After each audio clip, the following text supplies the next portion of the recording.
গল্পের শুরু হয় উইল নামের এক ধনী ব্যক্তিকে নিয়ে, যে তার বিলাসবহুল বাড়িতে তার স্ত্রী রমনার সঙ্গে থাকে। উইল এতটাই ধনী ছিল যে নিজের নিরাপত্তার জন্য সে পুলিশকে ভাড়া করে রাখত।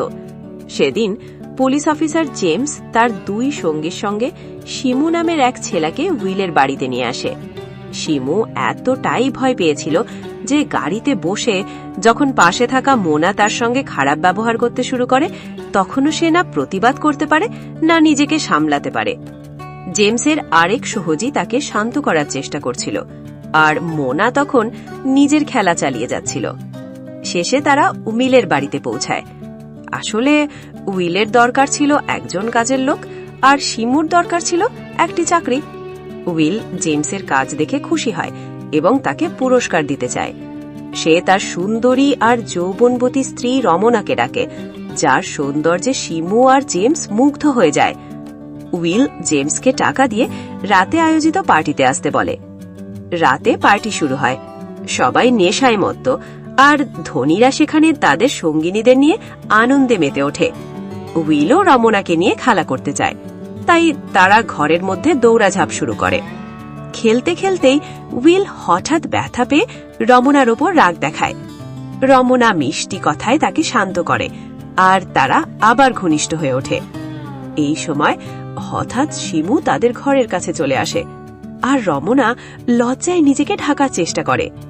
শিমু সবকিছু বুঝতে পারে, চুপ করে দাঁড়িয়ে থাকে। পরে রমনা উইলকে ঘরের ভেতর নিয়ে যায়, যেখানে তারা নিজেদের মধ্যে আরো ঘনিষ্ঠ হয়। শিমু সব শুনতে পায়, আর কাজের মেয়ে সোফিয়া এসে তাকে বলে, দেখিস, এগুলো এখানে রোজ হয়, তুই এসব নিয়ে ভাবিস না, শুধু মন দিয়ে কাজ করিস। পরের দিন শিমু পুলের পরিষ্কার পরিচ্ছন্নতায় ব্যস্ত, আর রমনা আর হুইল সূর্য স্নান করছে।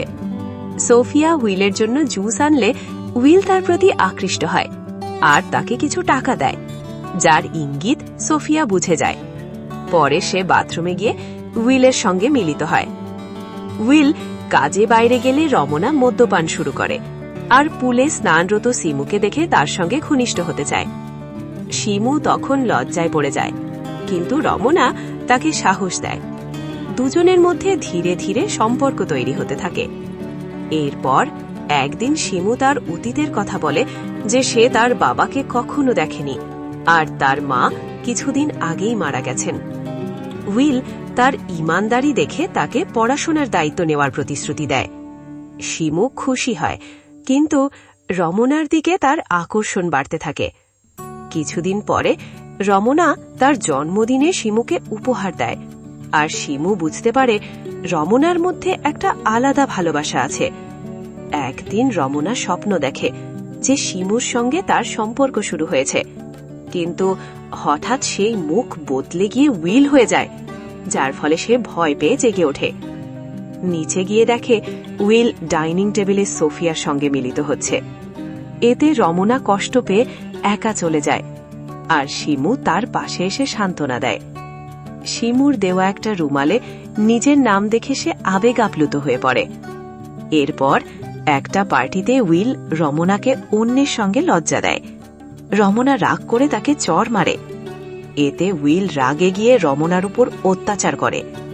শিমু দেখে সহ্য করতে না পেরে হুইলের উপর চড়াও হয়। তখন হুইল জেমসকে শিমুকে মেরে ফেলতে বলে। জেমস যদিও শিমুর অনুরোধে তাকে না মেরে হুমকি দিয়ে ছেড়ে দেয়। শিমু পরে সোফিয়ার কাছ থেকে রমনার পাঠানো টাকা আর বাড়ির চাবি পায়। সেই রাতেই সে বাড়িতে প্রবেশ করে, আর দেখে হুইল রমনার সঙ্গে রয়েছে। ঠিক সেই সময় শিমু হুইলকে মারতে গেলে ধস্তধস্ত শুরু হয়। রমনা চুপ করে ছুরি নিয়ে এসে হুইলকে হত্যা করে। তারা হুইলের লাশ গুম করে টাকা নিয়ে পালায়, আর নদীতে লাশ ফেলে দেয়।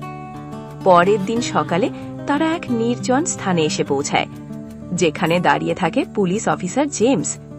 শিমু ভয় পেয়ে যায়, আর রমনা সোজা গিয়ে জেমসের পাশে দাঁড়ায়। তখনই শিমু বুঝতে পারে যে পুরো খেলাটা ছিল রমনা আর জেমসের তৈরি ফাঁদ, হুইলকে মেরে সম্পত্তি হাতিয়ে নেওয়ার পরিকল্পনা। শিমু শুধু ছিল তাদের মোহজালে ভাসানো এক নিরীহ খেলোয়াড়।